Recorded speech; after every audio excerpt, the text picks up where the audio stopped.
What's up, everyone? Brett Appley here from dailyfanmma.com, back with another UFC Quick Picks here on the Mayo Media Network. We have UFC Fight Night, Rozenstruik versus Sakai on Saturday. As always, going to give you my favorite cash game play, tournament play, salary play, and my fade of the week. I want to give a shout out to my guy AJ, who stepped in for me 2 weeks ago now, and thanks to Pat for having him on the channel. There's just so much great content, guys, coming out throughout the week here on the channel. Make sure you're subscribed as always and like the video. Paul Shaughnessy, Cody Saftik, they're back this week as well with a Dogger Pass podcast. I know Madlab's got his MMA main event breakdown as well. It's good to be back, and we have a lot more MMA action to come. So I'm going to give you my favorite cash game play, tournament play, salary play, and my fade of the week, starting with my cash game play, Manon Fiorot at 8.5K. All right, for my cash game play this week, I think you guys know the drill. I'm looking at the best plays on the slate. I think it's very important as an exercise to figure out and target who the best plays are each and every week in cash games. If you don't like them and you want to differentiate yourself, you have the perfect opportunity to do so in tournaments. But in cash games, I'm looking for the best plays across the board, and that starts with Fiorot on this slate, who is minus 500 against newcomer Tabitha Ricci. Fiorot was originally supposed to take on Marina Moroz, and she was like minus 160 or so, but Moroz pulled out. The UFC called upon Ricci on only a couple days' notice, and now Fiorot is minus 500. So she is the heaviest favorite on the entire slate, bar none, and it's not particularly close. So if DraftKings was to reorder this slate, they were to put out pricing right now, Fiorot would be the most expensive fighter at 9.5K, so she's about $1,000 too cheap. And even though her inside distance line isn't out yet, the fight as a whole to end inside the distance is minus 195, so I would project Fiorot to have a relatively strong inside distance line, at least comparative to other fighters on this slate. She's an immense value. That's the bottom line. There are risks with Fiorot. She's not an elite prospect. I know some were looking to actually fade her in that spot against Moroz. She's only 6-1 professionally, but she's shown competency on the mat, on the regional scene. She looked pretty dang good in her UFC debut against Victoria Leonardo. She landed 53 significant strikes and won by knockout in the second round. And she's fighting an opponent here who's a training partner of Mackenzie Dern, a judo black belt, a BJJ black belt, a fighter who wants to get this on the ground. And sure, that's going to be Ricci's path to victory. If Fiorot can defend takedowns, keep the fight upright, she should have a significant advantage, both just in terms of technical ability on the feet, range tools, power, effectiveness. I do actually wonder if this is a good spot for us to be underweight in tournaments, though, because as a massive value, Fiorot is going to be one of the most popular fighters on this entire slate. And I don't know if she ends up on the optimal lineup in a decision. I mean, I'm not expecting her to wrestle much. Even if she lands 100 significant strikes, that's not going to blow us out of the water. I think she needs a knockout. And while that's possible, it's certainly not an overwhelmingly likely outcome. So the way I'm playing this is in cash games. Fiorot is a lock and load at 8.5K. You can't pass up a minus 500 fighter there. And in small field tournaments, I think she's also acceptable. She still rates out as one of the top options overall. But as you start to approach large field tournaments, the bigger contests you enter, the more you can start to consider, hey, maybe she's going to be more popular than she's worth, and I'll look to pivot to other fighters with knockout upside in this range. But for cash games, Fiorot stands 8.5K as my favorite play on the slate. All right, let's move on to tournaments. I'm going to give out Mason Jones at 9.5K. He is the most expensive fighter on the slate. I actually quite like this top tier. There's several fighters 9K and above who I think make for very strong tournament targets, and I'm not necessarily planting my flag on Jones, but he is such a fun fighter, and I think he's in a pretty good stylistic matchup here against Alan Patrick, who is essentially a wrestling dependent fighter, wants to drag you to the ground and hold you down. Patrick lands 3.48 takedowns per 15 minutes, and he might land a couple here. That's really the only thing he can do. He's averaging 1.79 significant strikes landed per minute.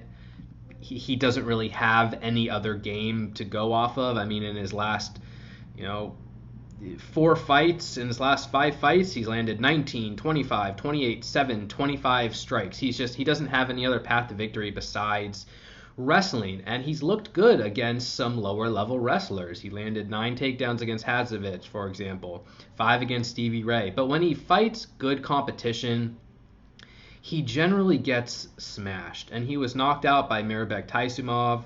He was knocked out by Scott Holtzman, and he was beaten very easily by Bobby Green, who didn't knock him out, but who took him down 4 times. Patrick doesn't even have great defensive wrestling.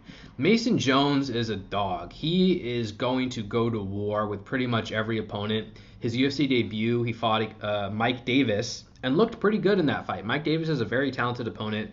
Jones landed 117 significant strikes in that fight and a takedown. I really encourage you to go back and watch that fight if you have not. And Davis did take Mason Jones down 3 times.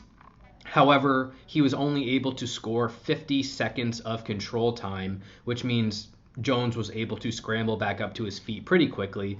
Jones, I think, is a black belt in jiu-jitsu, and he has a judo base as well. So he's not weak on the ground by any stretch, and on the feet, this fight shouldn't be competitive. Jones has way more volume than Patrick, a much more dangerous and effective striker, and I really think he has knockout equity here.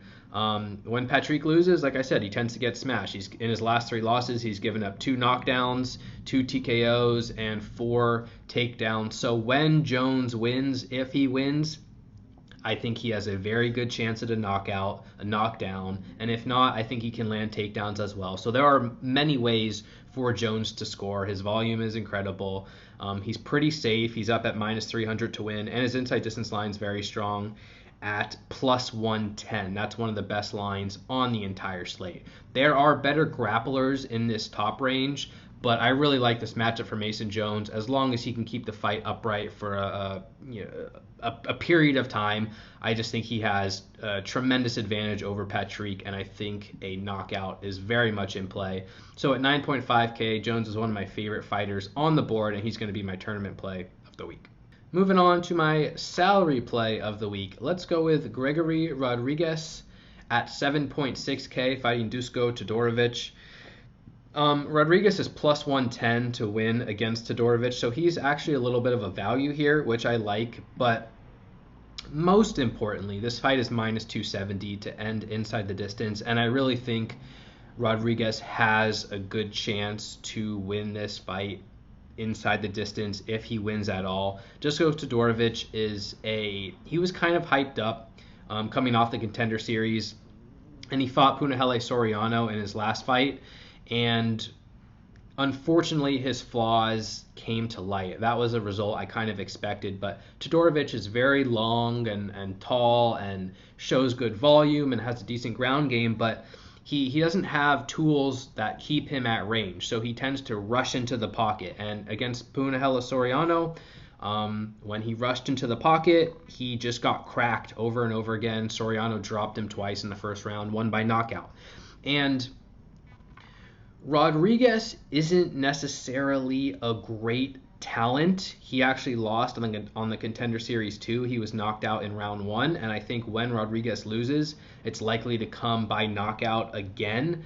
But Rodriguez is a lot bigger than Soriano was, and I think he's going to have a chance to expose the same sort of flaws in Todorovic's game. Rodriguez is 9-3 professionally. He's got heavy hands, and like I said, he's a lot bigger than Soriano was. He's actually 6'3", which is huge for the middleweight division, 75-inch reach. So he's going to be bigger than Todorovic. And the bottom line is Todorovic doesn't have great defense. He's hittable, and he doesn't take shots well. And I think Rodriguez has an opportunity to hurt him and finish him. And furthermore, Rodriguez is apparently like a no-gi world champion or something of the like. He's a high-level submission grappler, a good wrestler, and there's a path to victory for him on the mat as well. From a DraftKings perspective, not a lot of that matters. I'm just looking at Rodriguez for his price at 7.6K. I don't need to know exactly how he'll win. I just kind of need to know that if he does win, is he going to produce the points that I want? And I think for that price, he absolutely will. His inside distance line is actually really strong, +175. And again, plus 110 to win for 7.6K. When he wins, I expect it to come inside the distance. I think he's got a great shot at the optimal lineup. As a value there, it's a very strong fight to target. If Todorovic wins, I think it's going to come by knockout as well. So a great fight to target on both sides. But for my salary play, I'm leaning with Rodriguez here, 7.6K salary play of the week. All right, for my fade of the week, I'm going to go out on a limb here, and I'm going to give out Sean Woodson at 8.8K. I actually like Sean Woodson as a prospect. He's coming off a loss to Julian Erosa, in which his ground game was exposed a little bit, but he is a tall man for 145 pounds, and he has a long reach, and he throws a ton of volume. So I really like that in just a fighter in general, and I hope he does well. From a DraftKings perspective, though, I worry about this particular matchup. Because Woodson is generally limited in his ability to score points. He hasn't landed a takedown yet, and I don't think he's planning on wrestling with Yusuf Zalal. Woodson wants to keep range and land a high volume of strikes. And he's not necessarily a power puncher. He did win by flying knee on the Contender Series, but then he fought Kyle Bochniak in his UFC debut, landed 111 strikes, landed 106 strikes against Julian Erosa. So he's a volume guy. Volume doesn't score that well on DraftKings. And just as an example, in that fight against Kyle Bochniak, in which he landed 111 significant strikes and 150 total strikes, he only scored 82 points. At 8.8K, that is not going to be enough, and I don't think he has enough volume to top 90 points on that alone. I think he needs a knockdown and a finish, most likely. And Yusuf Zalal is going to be at a disadvantage on the feet. Yusuf Zalal is 4 inches shorter and has 6 less inches of reach. He is going to get hit, but he's also not the type of fighter who wants to push a pace, who wants to create exchanges. Zalal is often in slow-paced fights. He only lands 2.45 strikes per minute, and he only absorbs 1.56. So something has to give there. And I just, as much as I think Woodson could win this fight easily, maybe by decision, he could land 80 strikes, he could land 100 strikes, Zalal's defense is going to limit Woodson's upside, and the way that Zalal fights is going to limit his upside. Zalal will want to dance around on the outside, limit exchanges, and he'll also want to wrestle. Zalal is going to look to get this fight to the ground. He lands 2.4 takedowns per 15 minutes. There's no guarantee that he will have success, but that's where Woodson is weakest. And anytime Zalal can get a takedown, that's just extra minutes off the clock that Woodson won't have to land his volume. Furthermore, Woodson, although he is a favorite to win at minus 175, he's only plus 255 inside the distance, which is not the worst line in the world, but it's certainly no guarantee of a knockout. And I would be pretty surprised if he knocked Zalal out. Zalal's tough, and again, limits exchanges. So I think Woodson has a relatively high floor. I like him. As a fighter, I just don't think this is the right matchup for him to excel and smash value at 8.8K. There are other stylistic matchups, other fighters that I would much rather target Woodson against and at a better price. But for 8.8K, I just don't think this is the time that we should be investing in Sean Woodson. So he's going to be my fade of the week. All right, guys, that's going to do it for this week's UFC Quick Picks. Thanks again for the support. You can follow me on Twitter, @Appley, TTP, dailyfanmma.com for all your DraftKings breakdowns needs. We're actually offering 20% off your first month. Use the promo code PREMIUM20. That'll get you 20% off a month of MMA Premium or the Betting Hub. And yeah, best of luck in your contest this week. Can't wait to keep producing these videos for you. Make sure you subscribe to the channel, like the video, and comment below who your favorite DraftKings play of the week is. Good luck. Stay safe. Talk to you soon. Peace.